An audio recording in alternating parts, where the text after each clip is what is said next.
Assalamualaikum warahmatullahi wabarakatuh. Perkenalkan, saya Dian Fahmi Sulistyorini dari Prodi Teknologi Pendidikan Universitas Veteran Bantara Sukoharjo.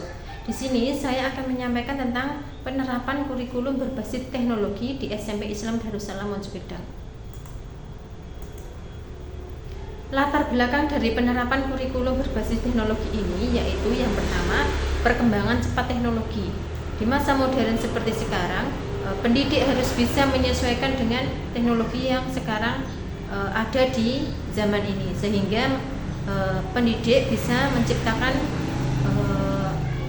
pembelajaran yang baru. Kemudian latar belakang yang kedua yaitu ketidaksesuaian model pendidikan tradisional. Dengan adanya teknologi yang semakin berkembang, model pendidikan tradisional yang hanya center, yaitu guru hanya menjadi pemateri sedangkan siswa hanya mendengarkan saja, itu dirasa sudah tidak efektif lagi. Sehingga dengan adanya teknologi yang maju dan berkembang, guru itu harus sudah bisa melakukan pembelajaran yang lebih modern. Kemudian latar belakang yang ketiga yaitu persaingan global. Latar belakang yang keempat yaitu daya tarik dan keterlibatan siswa. Dengan adanya keterlibatan siswa dalam kurikulum berbasis teknologi ini, siswa akan merasa lebih senang, merasa lebih dibutuhkan, sehingga mereka akan merasa nyaman berada di sekolah. Kemudian mempersiapkan generasi yang terhubung. Kemudian latar belakang selanjutnya yaitu fleksibilitas dan aksesibilitas. Dari sini kita bisa mengetahui bahwa teknologi itu dianggap lebih fleksibel.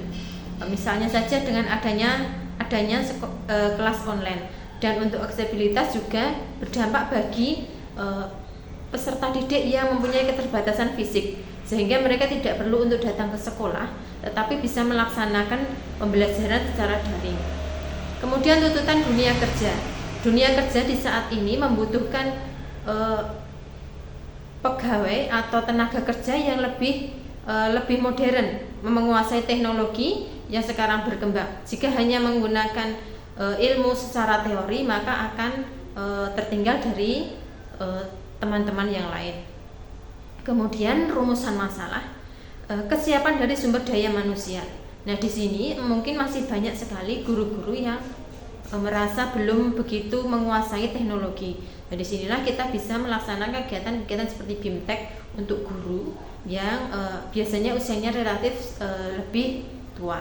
Kemudian infrastruktur dan aksesibilitas. Nah, di sini untuk sekolah-sekolah yang berada di pinggiran atau di desa atau mungkin di pedalaman, untuk teknologi mungkin tidak terlalu berkembang atau mungkin kesulitan. Nah, ini adalah salah satu masalah yang menjadi kendala dalam pelaksanaan kurikulum berbasis teknologi. Kemudian keterlibatan siswa. Kalau siswa sekarang itu biasanya lebih senang belajar menggunakan teknologi, sehingga nanti bisa meningkatkan rasa excited siswa, sehingga siswa merasa senang dalam belajar dan mudah dalam menerima pembelajaran. Kemudian adanya pelatihan dan pengembangan guru. Tadi seperti yang saya sampaikan di awal bahwa tidak semua guru itu bisa menggunakan teknologi modern. Jadi perlu adanya pelatihan dan pengembangan pada guru, baik itu secara daring maupun luring. Kemudian hambatan pelaksanaan. Kemudian ada peran orang tua dan masyarakat. Nah, orang tua dan masyarakat juga berperan penting karena dalam pelaksanaannya terkadang untuk pendanaan kita membutuhkan dari peran orang tua, karena tidak semua sekolah itu bisa melaksanakan kurikulum berbasis teknologi dengan menggunakan perangkat teknologi yang lebih maju. Jadi adanya peran orang tua dan masyarakat, terutama komite sekolah, ini sangat penting. Kemudian aspek etika dan keamanan digital. Nah, di sisi lain kita juga harus memperhatikan aspek etika dan keamanan digital, karena sekarang banyak sekali siswa atau peserta didik atau anak muda, bahkan anak kecil itu memanfaatkan teknologi itu tidak untuk hal yang baik. Jadi keluar dari etika, keluar dari sopan santun. Kemudian keamanan digital juga, karena semakin berkembangnya teknologi, maka keamanan digital juga semakin berkurang. Kemudian kajian teoritis, teori konstruktivisme yang menekankan penggunaan alat dan sumber daya digital sebagai sarana untuk membangun pemahaman siswa melalui pengalaman interaktif. Kemudian pengajaran berbasis proyek menekankan pembelajaran melalui proyek atau tugas nyata yang dapat diimplementasikan. Nah, kurikulum berbasis teknologi ini dapat merancang siswa itu untuk berkolaborasi dengan guru sehingga akan menciptakan proyek-proyek yang lebih kreatif. Kemudian dari jenis-jenis penelitian itu ada 3 yang bisa dilaksanakan, yaitu yang pertama deskriptif, yang ini fokus pada pengumpulan data dan penarikan serta kesimpulan tentang suatu keadaan dan situasi.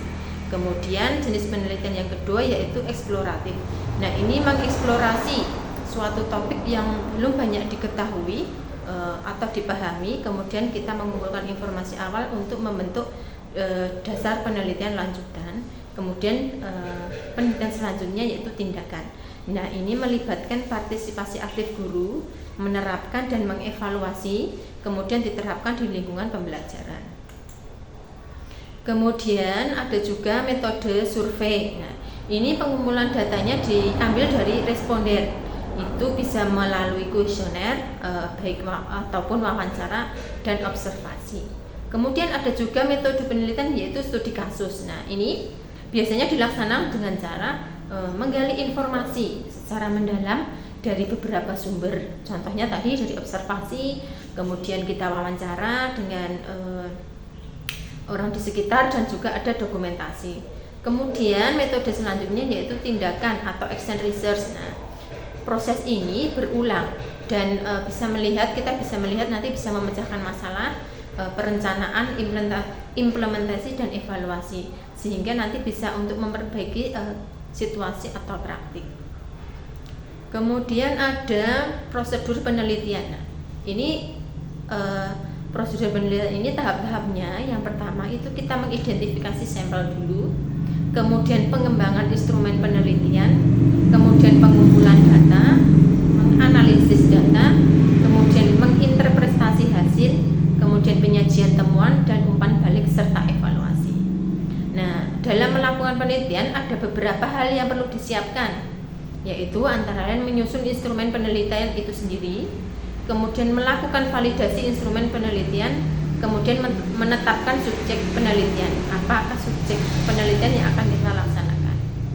Kemudian instrumen penelitian itu meliputi beberapa hal, jadi nanti kita bisa memilih beberapa hal yang bisa dilakukan dalam instrumen penelitian. Yang pertama meliputi kuesioner. Nah, di kuesioner ini nanti akan ada daftar pertanyaan tertulis yang kita berikan kepada responden untuk diisi. Jadi pertanyaannya sudah ada, kita menyodorkan pada responden untuk diisi. Kemudian ada wawancara. Pada wawancara ini pertanyaan diajukan secara langsung kepada responden oleh peneliti. Jadi antara pewawancara peneliti dengan responden itu ada face to face, jadi tatap muka. Kemudian ada observasi. Nah, ini pengamatan langsung terhadap perilaku atau kejadian. Jadi peneliti ini melakukan pengamatan langsung. Kemudian dari situ peneliti bisa melakukan kesimpulan. Kemudian ada tes dan kuis. Nah, ini untuk mengukur pengetahuan, keterampilan ataupun sikap dengan memberikan serangkaian pertanyaan atau tugas. Nah, ini juga diberikan kepada responden berupa bisa pertanyaan-pertanyaan pendek. Itu fungsinya tadi untuk mengukur dari sikap dari responden itu. Kemudian ada instrumen selanjutnya itu skala Likert. Nah, skala Likert ini responden memberikan tanggapan mereka terhadap pernyataan dengan skala tertentu. Misalnya 1, 2, setuju, tidak setuju, seperti itu. Nah, kemudian ada kuesioner tadi. Kuesioner itu biasanya berisi beberapa pertanyaan yang sudah kita sediakan, kemudian nanti dari responden tinggal mengisi atau menjawabnya. Bisa berupa pertanyaan multiple choice maupun uraian singkat. Jadi hanya pertanyaan tanpa ada jawaban yang bisa dipilih. Itu saja dari saya. Apabila masih ada kekurangan mohon dimaafkan. Sekian, wassalamualaikum warahmatullahi wabarakatuh.